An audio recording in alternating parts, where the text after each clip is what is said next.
Human trafficking. It's the fastest growing form of international crime. Nearly 36 million people today have been trafficked into forced labor and sexual exploitation. 1 in 3 of known victims are children. If you don't know what the problem is, you won't see it. This is a crime that is invisible unless you're aware of what it looks like. Traffickers today use technology to target the young and the gullible into trafficking. So how do we combat that? The scale of this modern-day slavery is made possible by the explosion of mobile and internet technology. But advocates are now using that same tech in the fight against traffickers.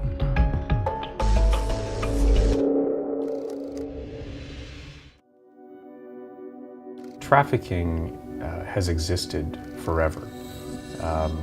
We had the transatlantic slave trade. Slavery existed in most societies long before that. And so I think realistically the exploitation of people is something that we are going to struggle with for a very, very long time to come. When you have 21 million of this planet's population in effective slavery, half the trafficking victims are based out of this region in Asia. It's quite disturbing where the reported cases are less than 3,000. Technology has not generally been a key feature in our collective response. And it's very clear that criminals are using technology, information technology, far more efficiently and more often than we are in responding.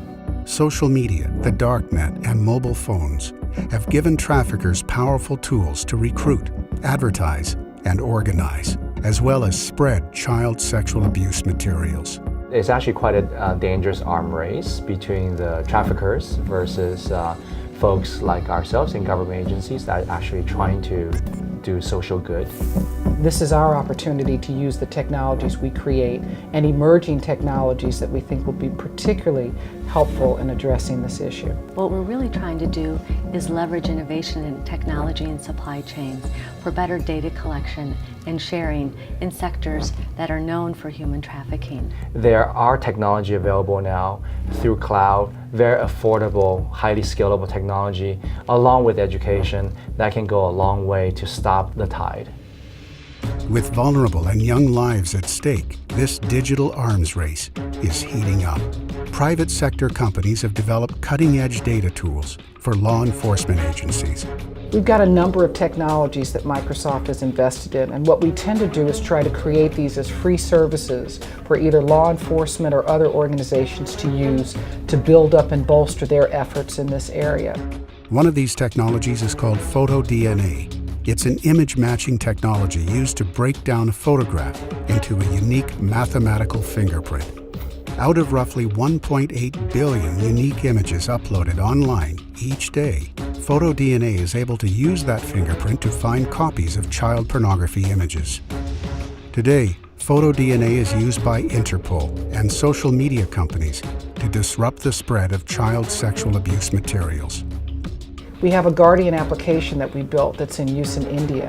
This is an application that's on mobile technology that really is an alert button on a phone that allows those who feel that they are at risk, the vulnerable in the population, to, if you will, reach out with a distress signal to the law enforcement agency and or to their private or personal network.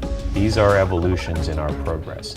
We've seen examples of the 6degree.org portal that IOM has launched with Microsoft, which is an opportunity for private citizens to contribute to the reintegration and humanitarian support of individual victims of trafficking.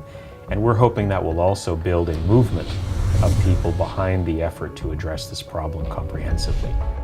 The 6degree portal was really to establish an emotional connection between donors and victims. If you think of 6 degrees and the name of 6 degrees, within 6 degrees of human contact, you literally reach everyone in the world. So we want this to be pervasive, we want this to get a global reach, and we want to connect donors with victims. Information technology will continue to play a critical role in disrupting human trafficking, defending the most vulnerable at the ever-increasing speed of data.